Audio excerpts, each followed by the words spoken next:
Hello, my friend, and welcome to the 494th episode of the Sales Podcast. I'm Wes Schaefer, the Sales Whisperer, your host, and we've got my brother from another mother, Mark Schaefer, comes back for his third time. I think he's the first one to come back 3 times, and it's not just because our name is close.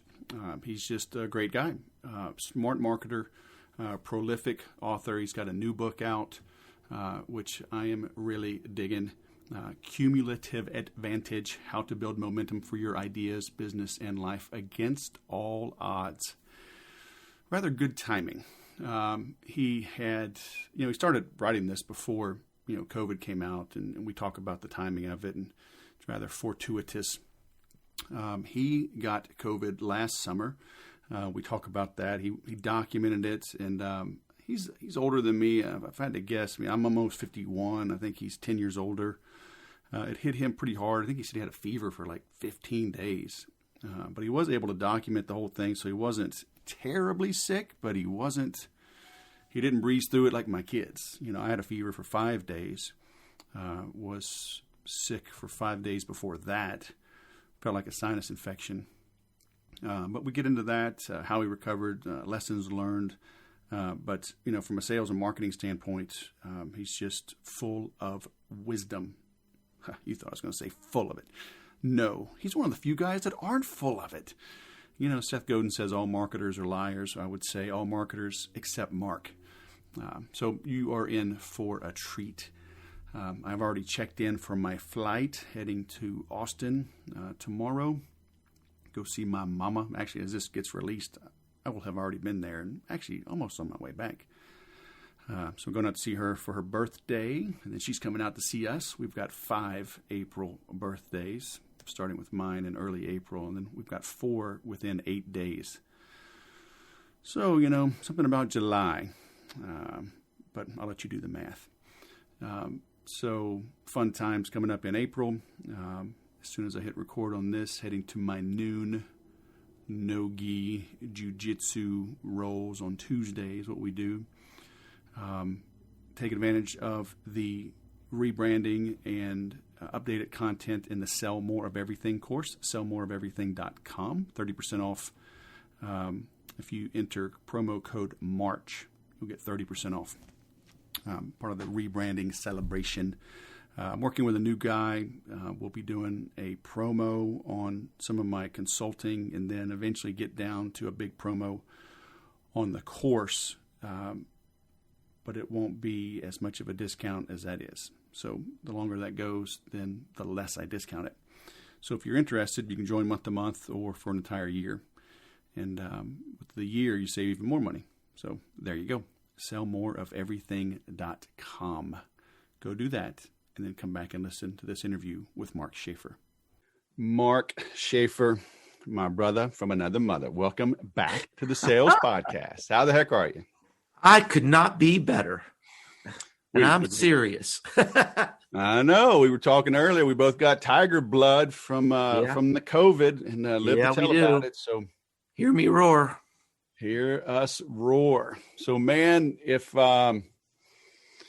I can't do podcasts as fast as you write books. What the heck is going on? How are you such a machine, man? Cumulative Advantage. How to build momentum for your ideas, business, and life against all odds is out. Yes, that is my new book. Well, I know this sounds weird because I've written a book about every 2 years, but I do not have a plan to write books. I only write a book when I have a huge idea that I think will help a lot of people. When I see something going on in the world with my customers, my clients, my students that I don't understand. And I get obsessed, Wes. I just go down this weird rabbit hole and I don't come out till I figure out the answer to the problem. And I think the problem that every salesperson, every marketing person, every business is facing today, it's really one big thing. How can we be heard? How can we be seen? How can we be found? And my gosh, it's getting so hard. There's so much content out there and so much competition. And I'm not the kind of person to roll over and say, oh, well, it's hard, too bad. I want to figure out, what do you do? I mean, what practically can an individual or a business do? So I worked on this idea about creating momentum. How do you create momentum? And it led me all the way back to this research that started 50 years ago, and this concept called cumulative advantage. And it says that momentum builds if you have some initial advantage, and then there's this pattern that sort of occurs. And if you follow this pattern, you will distance yourself from your competitors and they will never catch up. So this has been shown in athletics, education, business, entertainment, health, just about every field, but it's all been in academia. It hasn't really been applied to a practical way to our lives and our businesses. So that was my challenge, to crack that code and figure out, how do we take this pattern and apply it in our lives? And so that's what the book is about. And people are really, really loving it. It's affecting people in a very powerful way. So that's been really rewarding to see. Mm-hmm. I think Malcolm Gladwell kind of, it's springing to mind. I think it was in the book Outliers. It was, exactly. You're right. Did that influence you, or did you just run across that, or kind of? I connected the dots a little later. I'm a huge Malcolm Gladwell fan. I definitely style my writing after him. At the core of all of Malcolm's stories, there's like some statistic or some research. So he tells this big, long, winding story, and then he said, "Well, of course it's that way. Stanford University found in 1968 that da da da da da." And my style is sort of like that. And I remembered the piece in Outliers about basically what he's saying is that the success we have today is not necessarily always deserved, and the failures that we have are not necessarily deserved either. That we're all sort of riding the crest of a wave of things that happened a long time ago, and these build in a certain way. And that, and then I linked this idea. There was this research done by a guy named Franz Johansson, showed that almost every successful person and every successful business started with a random event. And it's kind of mind-blowing, to tell you the truth. And I do this little test in my classes. Or workshop, I'll say, now think about where you were 10 years ago and where you are today. How did you get to where you are today? Did you have a vision and say, that's where I'm going? Or were you inspired to do this because of a person that you met, or a book that you read, or something, a podcast that you listened to? And it's almost always some random thing. In my own life, I can point to the fact that in the early 90s, I was stuck in my job. I was in this marketing job, this Fortune 100 company, and I was looking around, what am I going to do next? And the internet was beginning. And I was looking at this thing, and I thought, I think there's some interesting business applications here. So if you could imagine, I went to my boss, and I said, I would like to get an AOL account and put it on my expense account. He thought I was crazy. He thought this was the biggest waste of money, but he agreed. So I was the first person in this Fortune 100 company to be on the internet. 2 years later, company wakes up and says, oh my goodness, we need to have an e-business department, a global e-business department. Who shall run it? Mark Schaefer, you've been on the internet longer than anybody. It's you. And that really kind of explains why I'm talking to you today. Because I had this idea back in the early 90s. I pursued the idea with my boss. I didn't just let it drip, just didn't let it go away, evaporate. And the timing was good because the internet was exploding. And then built up a successful department, momentum. and then eventually started my own consulting practice. And here I am with you. So I can, make this direct line between our conversation today and our social media connection and the friendship we've had for years. I can make a direct connection to asking my boss for an AOL account in the early 1990s. That's sort of how life works. Yeah. And it's so like, I want to explore both implications of that, because I mean, on the one hand, someone could use that as an excuse to say, see, this is why I never do anything, but it's not worth it, blah, blah, blah. But I mean, the reality is, it's like, well, the old adage, life is not what happens to us, but it's our reaction to what happens to us. Right. I mean, you work. Well, that's the key idea, is that you've got to know when these doors are opening, and you've got to go through that door with great power and great effort and great confidence. Look, making some good decisions still matters. Working hard, of course, you got to work hard. But it is interesting. When people read the book, they kind of say, I never really thought about it that way. But it's funny that all these sort of things happened. But the key thing is, they made good decisions. They were aware that this was an opportunity, and they had the guts to sort of go through with full force. Yeah. And it does take a little bit of guts, huh? Like, were you nervous when you asked your boss to expense it? Did you think he'd fire you or call you crazy? I mean, that was really low risk. I mean, but there have been a lot of things I've done in my life that were very nerve-wracking.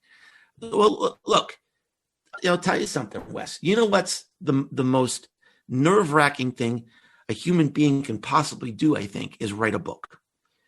It's because there is no greater risk to your personal brand than writing a book, because it's not like a tweet you can take down later. You write a book, you can't say, whoops, got it wrong. Sorry, it's out there. It's your legacy. It's permanent. And I mean, it's so stressful. When I finished writing this book, I had nothing left. I worked so hard on this book. It took everything out of me. I needed a break. It was just exhausting. And then when you put it out there, I thought it was a good book. I thought it was a solid book, but you just never know. You don't know until people start to read it. And much to my delight, people have absolutely loved this book. And a lot of people said it's my best book. So walk me through your book writing. You said that you never intend to write a book, an idea grabs you. I mean, is it literally like you stumble upon something and then that's it? Your head's down for 3 months, 6 months, a year, however long it takes, and it pops out? Or is it maybe there's a thread, you kind of look back after 3 months or 6 months or a year, you go, oh my gosh, I need to assemble this? Is it a little bit of both? It's generally the same process each time. This book was a little different because I had a pandemic in the middle of it. We could talk about that, but generally it goes like this. So, well, let's use Marketing Rebellion for an example. I'm so fortunate I get to go around the world, talk to CMOs at big companies and small companies and startups and nonprofits and hospitals and universities. And in these conversations, I kept hearing the same thing. People would say, I feel overwhelmed. I feel like we're falling behind. Our marketing doesn't work like it used to. And I kept hearing this over and over and over. So I had a theory that technology was moving so fast that people were feeling overwhelmed. But I got obsessed. Okay, so there's a problem here. Everywhere I go, people feel they're overwhelmed and falling behind. What kind of a book would I write to solve that problem? So I thought this was a technology issue. I was wrong. I was 1/3 down the path of working on the book, and I realized it's not a technology problem. It's a people problem. Our customers have moved away from us. They're always on. They have the accumulated knowledge of the human race in the palm of their hands. They expect more from companies and from marketing. And I sort of had this moment, I'll never forget it, where I thought, I don't know if I even know what marketing is anymore. How do you really connect to these people in the way they want to be connected? And so that was the idea. Figure this out. So then I wrote an outline. Here's what I think the chapters would be. 10, 12 chapters. I make an Evernote file for each of those chapters. And then for about 9 months or a year, I just watch the world. And as I see articles or blog posts or interviews, I slap them into those chapters. Oh, this would fit here. This would fit here. Look at this research. That's exactly what I was saying. Oh, look at this. I need to interview this person. That would fit here. And then I write normally over the Christmas holidays because I can't stop and start. So I need a long period of time to write this book. And so I'm usually too busy, but in the holidays, everything slows down, the consulting and everything, the speaking slows down. So I pull out my Evernote files, and if I've done a good job, all the research is there. And now I need to weave it into a story. So it's a very efficient process. It takes me about 9 months or a year to gather the research, gather the ideas, make sure I'm right, and then say, okay, boom, it's time to write the book. And that's how it works for me. So can you write it all in 2 or 3 weeks? I can usually write it in about maybe 6 to 8 weeks. And then I'll send it to beta readers, and they'll tell me that some chapter's all wrong. I need to do it over. And then eventually I'll get it to a final editor and to correct my grammar or whatever it needs to be corrected. So, I mean, I can write it. Let's put it this way. I can put together a strong first draft in about 6 weeks. So let's say somebody's got an idea. I mean, they've got a body of work, but they've never been published. They don't have a contract. Yeah. Should they pound through it anyway, get it written and shop it? Should they? Nope. They should chapters. They should self-publish. Just self-publish. It's very easy and inexpensive to self-publish today. And I've done it both ways. My first 3 or 4 books were through McGraw-Hill.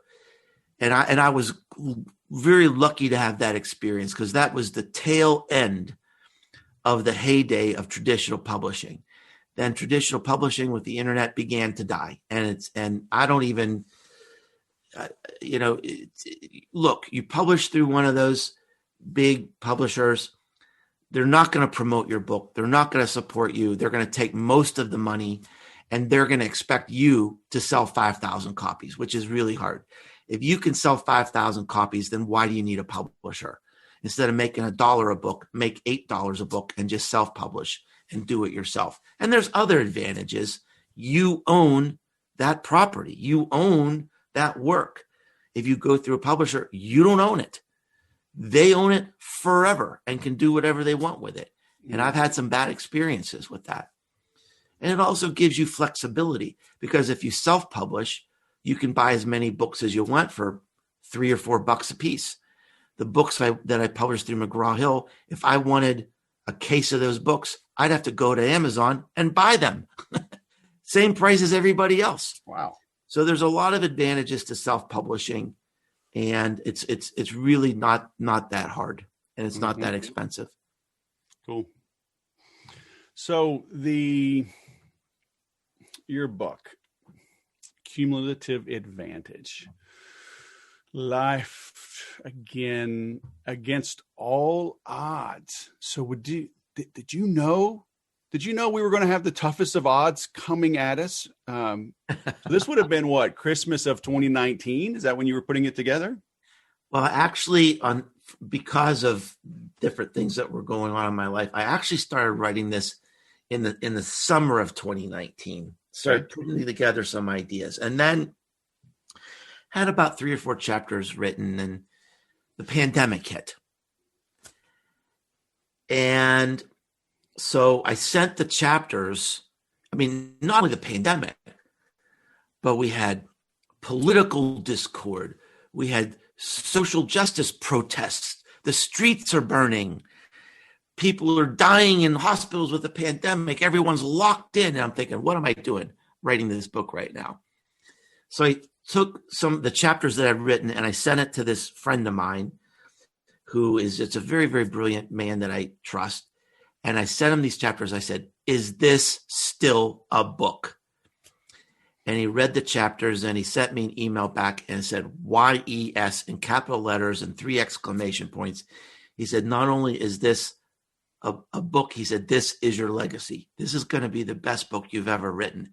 So that sort of gave me the validation to keep going. But without question, the pandemic colored the tone of the book. And there's examples in there and there's connections in there to what's going on and how could you not do that?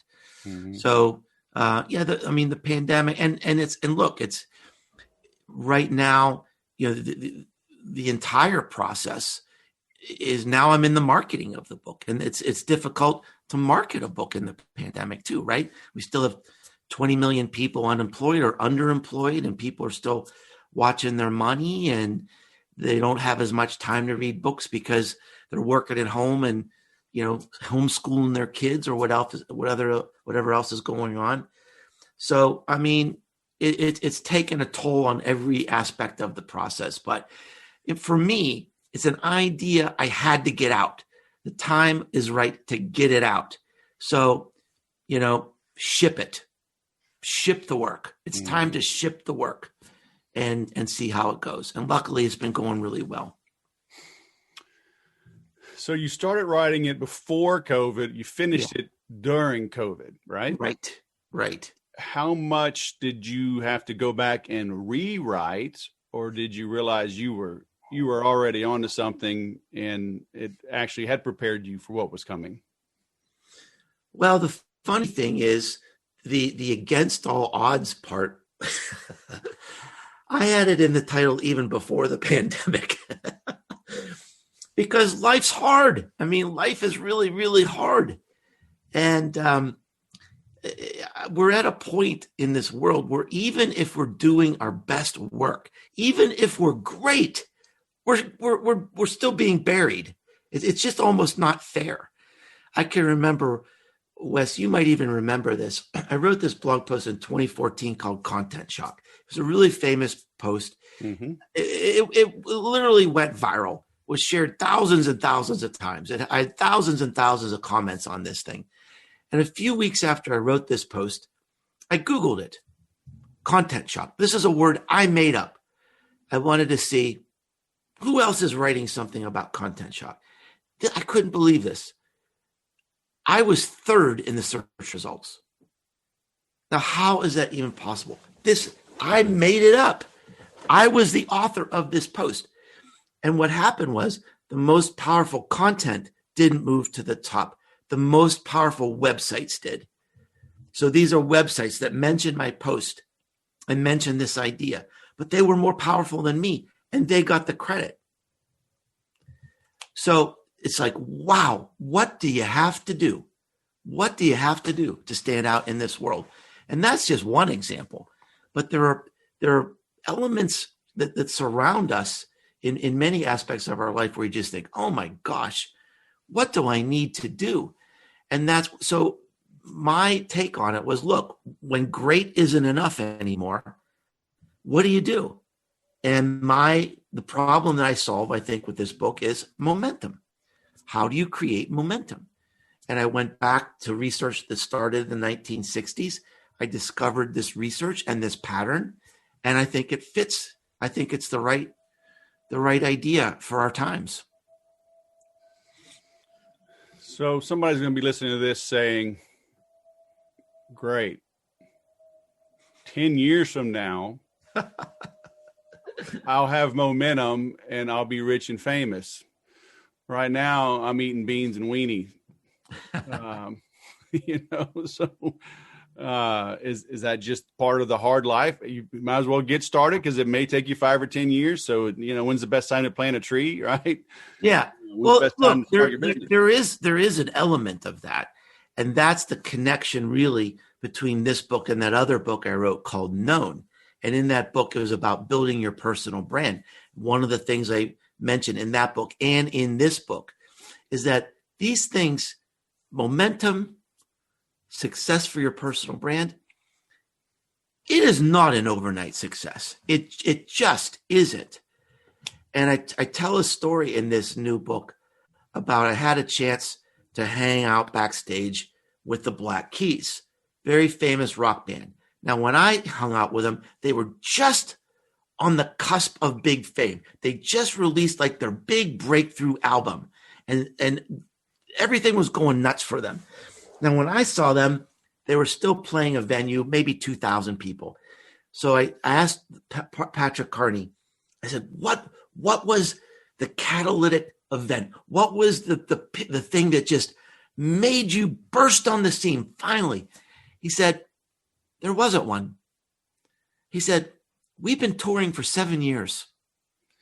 We've had 7 albums. And every tour is a little bit better than the last one.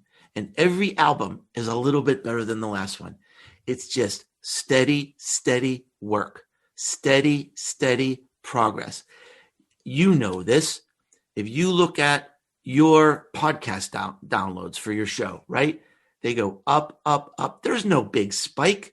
There's no big hockey stick. Oh, my servers get shut down when I publish yours. Oh, that's good to know. Mr. Momentum, Mark Schaefer, is on our show with us. So, I mean, my blog subscribers, it just goes up and up and up. And as that goes up, your personal brand is going up. Your reputation is going up. Your access is going up. Your ability to call in favors from higher level people is going up. You know, your cumulative advantage is going up, right? Your momentum is going up. But there is no silver bullet. There just isn't. And all of this takes commitment, resilience, grit, determination. It just does. It's just like, you know, Patrick Carney told me, there was no moment that took them to the top. Now, a year and a half after I talked to them, they sold out Madison Square Garden in 15 minutes. But they were in their 9th year by then. Their 9th year. So no substitute for that consistent hard work. Yeah. All right. We're going to make people buy the book. We won't give everything away, but I do want to know about the Porcelain Club. The Porcelain Club. Oh, Porcelain. Sorry, I'm misreading. Yeah. You know, I'm from Louisiana. English was an elective, man. That's a great line. That is a great line. I'll probably steal that. Yeah. So one of the stories in the book, so I wanted to set the book up and show how it's easier for some people to have this momentum than others. And I told the story about the Winklevoss twins. And you might, that name might seem familiar. Sure. If you watched the social networking movie about Facebook. The Winklevoss twins were the chiseled, good look, 6'2" rowers who came from a millionaire family. They grew up in the Hamptons. They went to private schools. They were at Harvard. So you're thinking, wow, these guys, they've got everything going for them. And then they got selected for the Porcelain Club. So the Porcelain Club is the oldest private club. It's a secret club, the oldest club in America. It was formed at Harvard in the 1700s. Secret club, all male club. And if you get tapped to be in this club, you basically have a network of power brokers, the people highest in government and business and the military and the judicial system and at universities. They're all your brothers, and they will open every door just because you're in the club. That's it. If you're in the club, your success is set.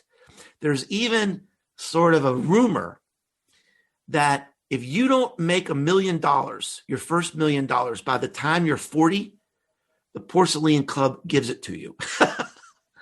So that everybody is guaranteed of being a millionaire by the time they're 40. If they call them the porks, if you're a pork.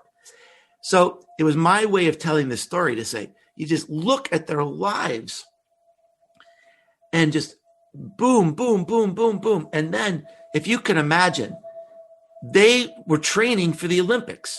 They were in, I believe it was the 2016 Olympics, and they were rowers. So they were unemployed amateur athletes. And yet they had enough money to go toe to toe with Facebook and Mark Zuckerberg in a lawsuit. By that time, Facebook was on the cover of Time magazine, one of the most powerful companies in the whole country.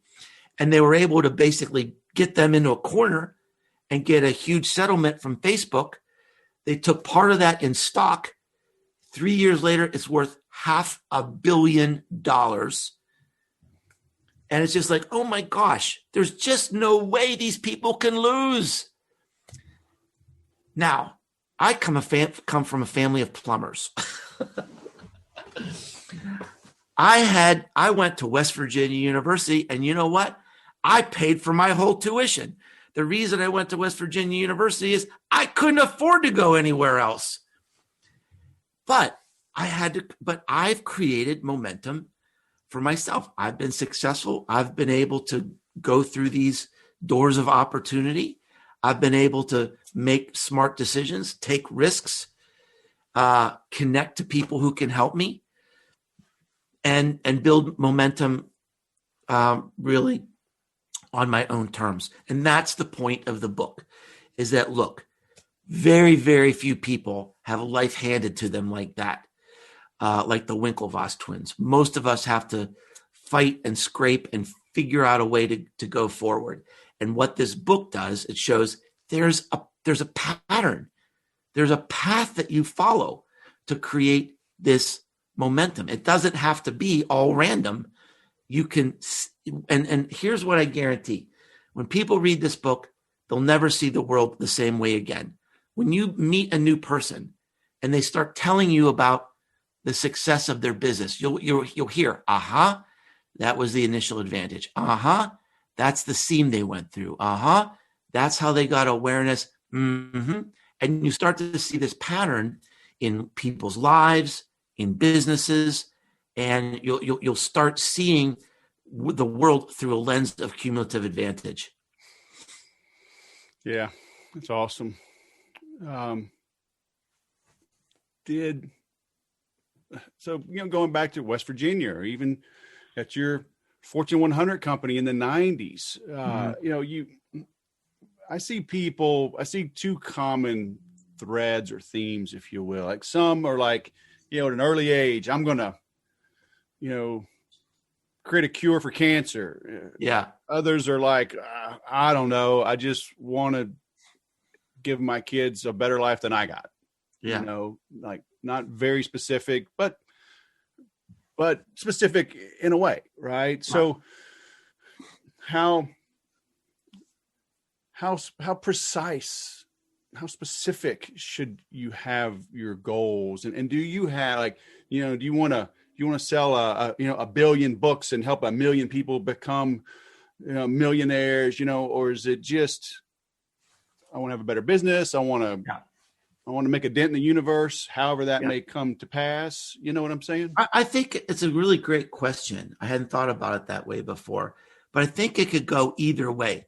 So, for example, when I was a little boy, my dream, my vision, I wanted to be either a baseball player or an astronaut. I didn't dream of being a digital marketing consultant or an author. It never even crossed my mind. I didn't write my first book until I think I was 49 or 50 years old when I wrote my first book. So it's not like I had some plan, but like most people, we didn't really follow our passion. Our passion followed us. My passion was baseball. It didn't end up being my career. But I want to tell you something, Wes. I love what I do. I love what I do. It's so rewarding. It's so interesting. I have fun every day. I wouldn't trade it for anything. So in a way, I kind of fell into it in a way because of these random things that happen in my life. So I didn't necessarily have a goal. I didn't start out with a goal of saying, I'm going to be an entrepreneur. I'm going to be a teacher. I mean, I had some idea of what my life might look like. Now, I also think goals are important. And I do think you can apply this model of momentum to goals. And I'll give you a great example. I was talking to a fellow who's an owner of a very large company who just read this book. And he said, this was really helpful for me because I could see what was missing. I could see what the next step is for me to get this momentum. I covered number one, I covered number two, and I see, yep, now I need vast awareness. That's what I need to be working on. So it just created clarity for him to achieve his goals for his company. He said, okay, this makes sense to build the momentum. This is now I see where I'm stuck and I know exactly what I need to work on to get to the next level. So so it's a great question. Thank you for asking it. And I could see that it works in both circumstances. Mm-hmm. So you going back to publishing, this is self-published, right? Yes, it is. Mm-hmm. But you have a hardcover edition. How are you doing that? Are you not going through KDP? Well, I went, so KDP is owned by Amazon. Right. And ACX, which is Audible, that's owned through Amazon. And it's really, really efficient and simple to publish through Amazon. And that's where most books are sold anyway these days. So why not just take the path of least resistance? And then there's another company that I use called Ingram Spark that does the hardcover book. Okay. And I mean, they do a beautiful job. I have a friend who's in the publishing business and perhaps is even a little snooty about it. And she got a copy of the hardcover of this book and she couldn't believe it. She said, this is a beautiful book. It's a high quality publishing job.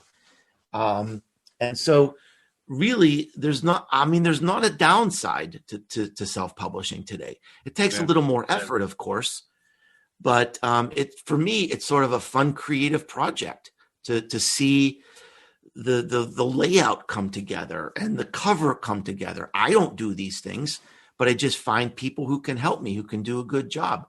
They're pretty easy to find and they're not very expensive, and you can publish a book, pretty efficiently today. Mm-hmm.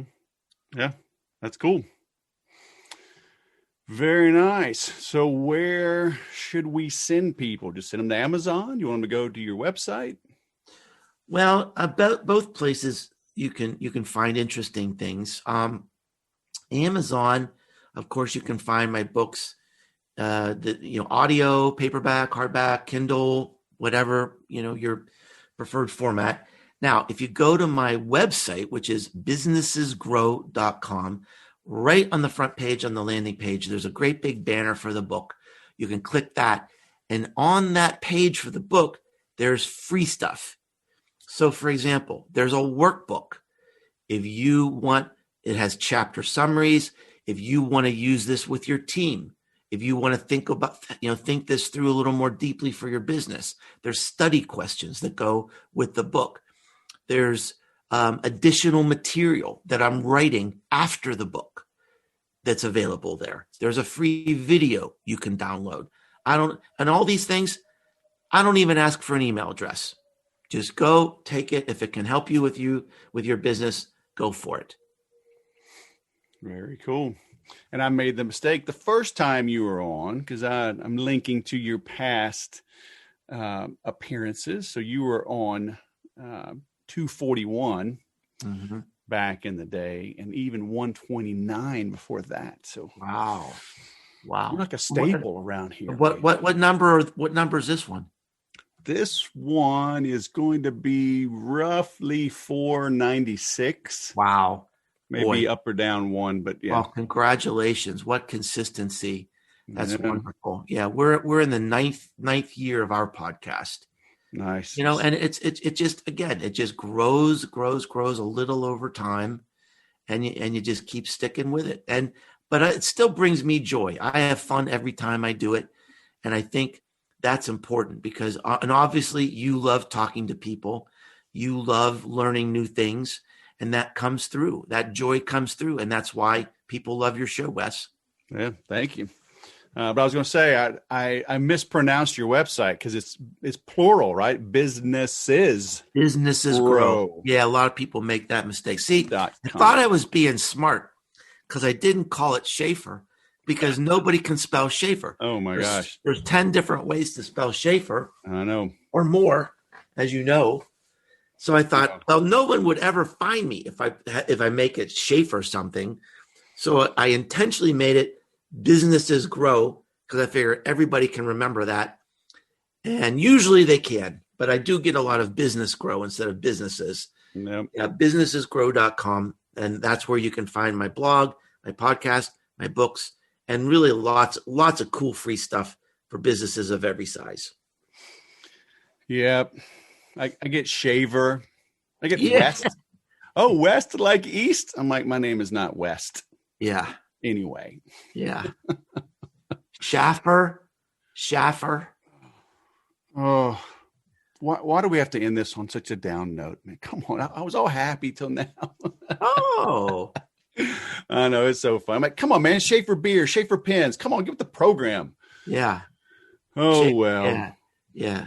All right. Businessesgrow.com. And I'm on it now. Yeah, I linked through it. And yeah, you've got all kind of people can order an autographed copy from you, bulk orders. The story, the video you've got, a study guide. Good grief. Graphics. And if you get the audio book, there's a PDF with all the pictures in the book. Gotcha. So that you can follow along with the graphs and charts. And again, it's all free. So have fun and go for it. And the audio book is kind of special because people in the book whose stories are in the book, they narrate their own stories, which is kind of fun. Yeah. Very nice. Well, I need a lot of pictures, so I appreciate you putting those in there. Well, now I understand since English was an elective. Can't take me anywhere, man. Oh, man. All right. Mark Schaefer, thanks for coming back, man. Great catching up with you. Wes. Always a delight. Thanks so much for your good work. All right, man. Have a great day. So how about them apples, huh? Self-publish. That was interesting. I did not expect to hear that from him, so it was good catching up. You know, I have known for a long time about the game of the publishers. I think it was 2012. I was having lunch with a New York Times best-selling author multiple times. And back then she told me if you have $400,000, you're guaranteed to have a New York Times bestseller. You know, I was literally just reading that today in another post. How things are gained. It's a scam. It's terrible, but it happens a lot. It happens a lot more than you know. So, getting that advice from him, that was cool. Because these publishers, they don't really promote you. It's like a bank, they don't give you money when you need it. And when you need it, you can't get it. These publishers, they want you to have the list. They want to know it's a sure thing. And, I can't blame them, right? It's business. They're not a charity. But it's not like just because you have a good idea, you're going to go make a lot of money selling a book. Like you said, create momentum. No overnight successes. I love the Black Keys story. And what is it? The Porcelain Club. I actually had to look it up. The PC. Of the Winklevoss twins. So, there's so much stuff out there. Oh my gosh.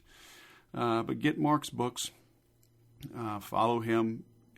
He's one of the few people that I do actively follow. I read his stuff on LinkedIn. I'll go read his blogs. We're connected on Facebook. What you hear is what you get. Just a straight shooting dude I've known for years. But, do put out your own content, okay? Do become known. It's like I've always said, people don't do business with you for one of two reasons. Either they haven't heard of you or they have. So if they have heard of you and they're not doing business, well, that's on you, all right? I don't know who can help you. But most of the times, because we don't promote ourselves hard enough, I struggle with this very thing. That's why I'm hiring a guy to help promote me. I did it for a long time, and I'm tired. I need a fresh set of eyes, new promotion. And it's already helped me. Just as I put things together, I'm speaking virtually at a conference here at the end of April for Infusionsoft, now known as Keep. I'm doing some training based around the reinvigorated Wes that came from hiring someone else to dig in and remind me of my excellence. So, don't feel bad if you're struggling with that. Bring someone in. The best always have coaches, and coaches have coaches. It's the way of the world. So get you somebody good. If I can help you privately, if I can help you at your company, if you want the group training, right? If you go to makeeverysale.com, you can get the video content quite affordably, all on demand. If you want that plus interaction, private group, live weekly calls, then it's sellmoreofeverything.com. Enter promo code MARCH to save 30%. All right. Thanks for listening. I'll go sell something.